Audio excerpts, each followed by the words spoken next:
ہاں خواتین میں سے کوئی جواب دے سکتی ہے؟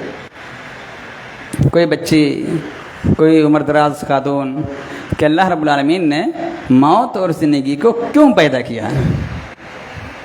اور یہ وہ سوال ہے جو بچوں کو ہمارے عربی درجات کی ابتدائی کلاس میں بتایا دیا جاتا ہے نا. ہاں پتہ ہونا بھی چاہیے نا.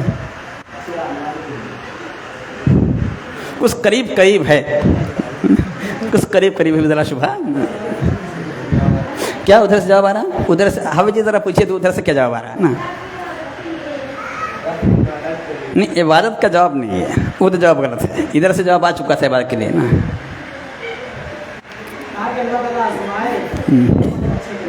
ہاں یہ جواب صحیح ہے، ٹھیک ہے. الذی خلق الموت والحیات لیبلوکم ایکم احسن عملا. تو آپ یہ دوسری کتاب لیجیے اور یہ کسی مسجد میں پہنچا دیجیے گا اگر آپ کو ضرورت نہ ہو تو، کیونکہ عنوان ہی اس کا ہے مسجد میں جائز و ناجائز امور. ٹھیک ہے، تو یہ رکھ لیجیے آپ. اور یہ ہماری طرف سے بھی صدقہ جاریہ ہو جائے گا، آپ کی طرف سے بھی صدقہ جاریہ ہو جائے گا، ہے نا. اور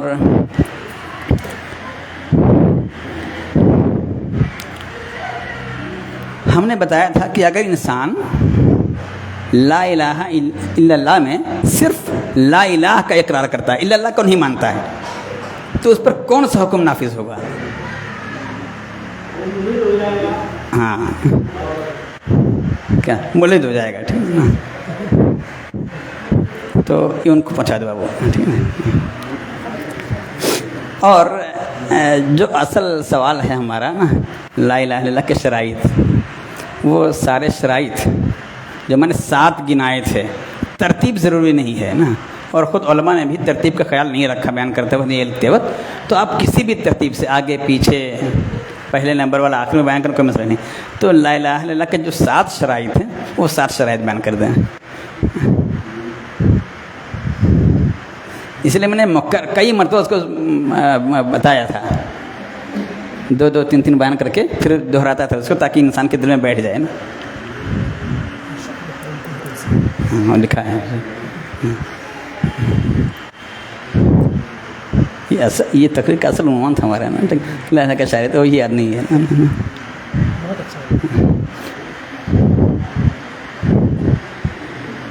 اچھا خواتین سے ایک سوال ہے، جب تک آپ لوگ سوچتے رہیں. ٹھیک ہے نا.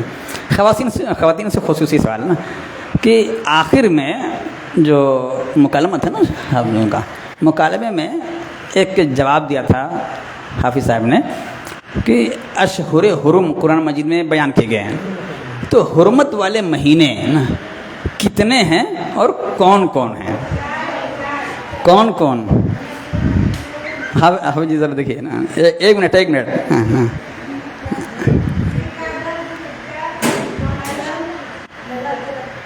ماشاء اللہ خواتین نے بڑی محنت سے سنا ہے. دیجیے ماشاء اللہ. اندر بھی کتاب جانا چاہیے نا، ان کا حق تھا. تو یہ حرمت والے 4 مہینے ہیں.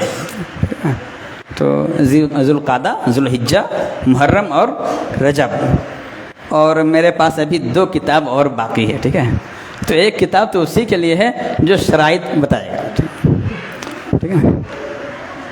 اور